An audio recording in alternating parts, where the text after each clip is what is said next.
नमस्कार, मैं आनंद कुमार झा। मेरे इस वीडियो को लाइक करिए, शेयर करिए और मेरे चैनल को प्लीज़ सब्सक्राइब करिए। इस वीडियो में हम बात करेंगे राहुल गांधी की और इस वीडियो में हम बात करेंगे कांग्रेस पार्टी की जो हरियाणा चुनाव हार गई। इसका इम्पैक्ट हरियाणा चुनाव हार का कांग्रेस पार्टी के लिए बहुत दूर तक जाने वाला है। कांग्रेस पार्टी के 99 सीट आने के बाद जिस तरह की प्रसन्नता कांग्रेस पार्टी, राहुल गांधी, सुप्रिया सिनेत, मतलब तरह तरह के आपने वीडियो देखे होंगे सोशल मीडिया पे, इनका खुशी का ठिकाना नहीं था। और ये राहुल गांधी बड़ी बड़ी रैलियों में जब जाते थे तो एक ही चीज कहते थे कि मोदी जी की 56 इंच की छाती है, उसको मैंने 30 इंच की कर दी है। वैसे ये भी कह रहे थे कि मैंने कोई नापा नहीं है, लेकिन लगता है कि वो 56 इंच की जो छाती थी वो 30 इंच की हो गई है। और पार्लियामेंट में नरेंद्र मोदी मेरे से आंख नहीं मिला पाते। कैसे मिलाएंगे आंख से आंख भाई? आप ठहरे देशद्रोही, आप ठहरे देश के विरोध बात करने वाले। आप राहुल गांधी इलेक्शन से पहले मुझे समझ में नहीं आता कि ये अमेरिका क्यों भागते हैं। और अपोजिशन की तरफ से तो यही कहा जाता है कि Rahul Gandhi America George Soros से मिलने और वहां से पैसा लेने, चंदे के पैसा लेने और इलेक्शन में उसको यूज करने के लिए अमेरिका जाते हैं। हरियाणा हार के बाद कांग्रेस में मंथन चल रहा है और मंथन वही लोग कर रहे हैं जिनकी वजह से कांग्रेस हारी है हरियाणा में।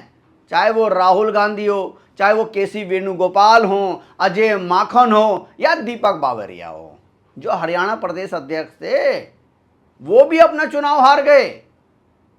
और सारा ठीकरा कभी कहते हैं कि हुड्डा की वजह से, भूपेंद्र हुड्डा ने हरा दिया, बाप बेटों ने हरा दिया, शैलजा ने हरा दिया, मिलके नहीं लड़े। हरियाणा हार के बाद अब बहुत ही बड़े चुनाव आने वाले हैं और उसमें कांग्रेस की स्थिति बहुत ही नाजुक है। मैं कह रहा हूं महाराष्ट्र के लीडर हो या दिल्ली के आम आदमी पार्टी हो या झारखंड हो या बिहार हो, और कांग्रेस को कोई तवज्जो देना नहीं चाहता। कांग्रेस को जो भी आ रहा है 2-3 बातें सुना के चला जा रहा है। और आपने एक चीज देखा होगा ना, अभी महाराष्ट्र में इलेक्शन होना है, अभी 10 जो है यहाँ पे यूपी विधानसभा में के इलेक्शन होने हैं, दिल्ली में होना है, बिहार में होना है, झारखंड में होना है, लेकिन कांग्रेस को कोई मुंह लगाने को तैयार नहीं है। तभी तो समाजवादी पार्टी के अखिलेश यादव ने 6 सीटें 7 सीटों का अनाउंस कर दिया। कह रहे कांग्रेस को 1 दे या 2 दे, वो सोचने में मजबूर है कि इनको दे भी है कि नहीं दे। अब उमर अब्दुल्ला जो कांग्रेस के साथ लड़े थे, उन्होंने बोला भैया कांग्रेस के साथ हम लड़े, ये हमने गलती करी, तभी हमारी इतनी कम सीटें आई, नहीं तो हमारी सीटें और भी आती। कांग्रेस, आप यकीन मानिए, 6 सीटें लेके आई है। जो कांग्रेस इतनी पुरानी पार्टी, उसकी सिर्फ 6 सीटें आई हैं। इस तरह की जो पार्टी होगी वो देश का, देखिए ये अल्ट्रा लेफ्ट के साथ घिरे हुए हैं, इनको देश विरोधी बातें करनी है और ये इस तरह की बातें करते हैं किसी भी तरीके से बस मुसलमान खुश हो जाए। सिर्फ मुसलमान को खुश करने के लिए राहुल गांधी तरह तरह की उल जुलूल बातें करते हैं और इसका नुकसान राहुल गांधी की वजह से ही मुझे लगता है कांग्रेस को हुआ है। और हरियाणा हार का सबसे बड़ा अगर कोई कल्प्रिट है तो वो राहुल गांधी ही है, क्योंकि राहुल गांधी जिस तरह से बोलते हैं, देखिए हरियाणा में मैं कह रहा हूं बीजेपी से हरियाणा के लोग नाराज हो सकते हैं, लेकिन वो ये बर्दाश्त नहीं करेंगे कि उनके देश के प्रधानमंत्री के बारे में तरह तरह से उल जुलूल बातें करे जाएं, अमर्यादित बातें करे जाएं। तो अभी तो हरियाणा की जनता ने साइलेंट होकर इस बार वोट किया और वोट करने के बाद कांग्रेस को फिर से उखाड़ के फेंक दिया। और महाराष्ट्र में आपने देख ही रहे हैं कि किस तरह से शिवसेना जो है आए दिन डेली कुछ ना कुछ ऐसे स्टेटमेंट दे रही है कि कांग्रेस को समझ में नहीं आ रहा कि कल तक यही शिवसेना जो है कांग्रेस को, राहुल गांधी को प्राइम मिनिस्टर बनाने में तुली हुई थी, कह रही थी हम इनको प्राइम मिनिस्टर बनाएंगे। अब इनको जो है प्राइम मिनिस्टर क्या, इनसे बात करने को तैयार नहीं है। कह रहे जल्दी से जल्दी बात करो, सीएम फेस अनाउंस करो, उसके बाद जो है हम आपसे बात करेंगे। और यहां तक प्रियंका चतुर्वेदी ने तो यहां तक कह दिया आज कि महाराष्ट्र कभी किसी के पास नहीं जाता, हम महाराष्ट्र वाले के पास लोग आते हैं, यानी राहुल गांधी के ऊपर सीधा सीधा कटाक्ष मारा है कि अगर हमसे बात करनी है तो आप महाराष्ट्र में आओ। लेकिन वो अलग बात है कि उद्धव ठाकरे भी भैया अपना इज्जत गंवाते हुए मातोश्री छोड़ के राहुल गांधी के पास गए थे बात करने के लिए, लेकिन वहां उतना इतना बेइज्जत किया गया उनको, वो समझ गए भाई इनके साथ हमारी दाल गलने वाली नहीं है।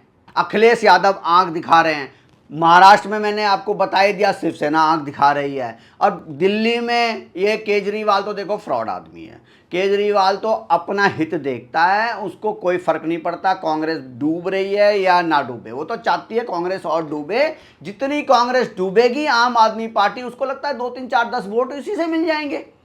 तब ही तो जैसे ही कांग्रेस हारी, देखिए अगर आम आदमी पार्टी और कांग्रेस का गठबंधन हो जाता हरियाणा में तो कांग्रेस का कुछ फायदा होता नहीं होता। आम आदमी पार्टी 1-2 सीटें जरूर ले आती और फिर यही चलाती कि झाड़ू चल गया हरियाणा में, मतलब 1 सीट आने पे इनके झाड़ू चल जाता है यार। ये किस तरह की पार्टी है? और ये पार्टी कांग्रेस को ही खत्म करी है इन्होंने। जहां पे भी इनकी सरकार है वहां पे, चाहे वो पंजाब हो चाहे वो दिल्ली हो, वहां पे उन्होंने कांग्रेस को ही खत्म किया है और कांग्रेस को खत्म करके ही ये सरकार बनाते हैं। लेकिन फिर भी राहुल गांधी को समझ में नहीं आ रहा कि हमारा असली दोस्त कौन है और असली विलन कौन है। ये राहुल गांधी के आसपास जितने भी लोग उन्होंने इकट्ठे कर रखे हैं, इनको बस राहुल गांधी की तारीफ करते, तो राहुल गांधी अपना जो सोचता है भैया मैं तो बहुत इंटेलिजेंट आदमी हूँ, मैं तो बहुत ही अच्छा काम कर रहा हूँ। तो इसीलिए राहुल गांधी का ये हाल है, कांग्रेस पार्टी का ये हाल है। जब राजा अपना दिमाग ना लगाए और कान का कच्चा हो तो वो समझ लो वो प्रजा को कुछ नहीं दे पाएगा और अपना तो नुकसान करेगा ही करेगा और प्रजा का भी नुकसान करेगा, देश का भी नुकसान करेगा। यही हालत अभी राहुल गांधी की है। राहुल गांधी के पास अपना तो कोई विचार है नहीं, 4 लाइनें कोई लिख के दे देता है तो वही आपको उनको रटना है। उसके अलावा कुछ भी अगर आपने कोई भी आपने पत्रकारों से इनके देखे हो क्वेश्चन पूछते हुए, जब भी कोई पत्रकार इनसे कोई ऐसा क्वेश्चन पूछ देता है जो इनके पास जवाब जब नहीं होता, तो आपने देखा होगा वहां ये पूरी तरीके से एक्सपोज हो जाते हैं और सिर्फ यही कहते हैं बीजेपी के तुम एजेंट हो, रटी रटाई बातें हैं। तो लेकिन कांग्रेस का बुरा हाल अब शुरू हो चुका है। ये इस बार ये मान के चल रहे थे कि हम हरियाणा जीतेंगे, लेकिन हरियाणा हार के बाद कांग्रेस मुझे लगता है पूरी तरीके से बैकफुट पे आ गई है। 99 जो सीटें आई लोकसभा में, उसकी खुशी मुझे लगता है पूरी तरीके से खत्म कर दी है मोदी ने, बिना कुछ बोले। मतलब बिना इस तरह हरियाणा चुनाव में शांति से जिस तरह से बीजेपी ने लड़ा और उसका जवाब कांग्रेस पार्टी नहीं दे पाई।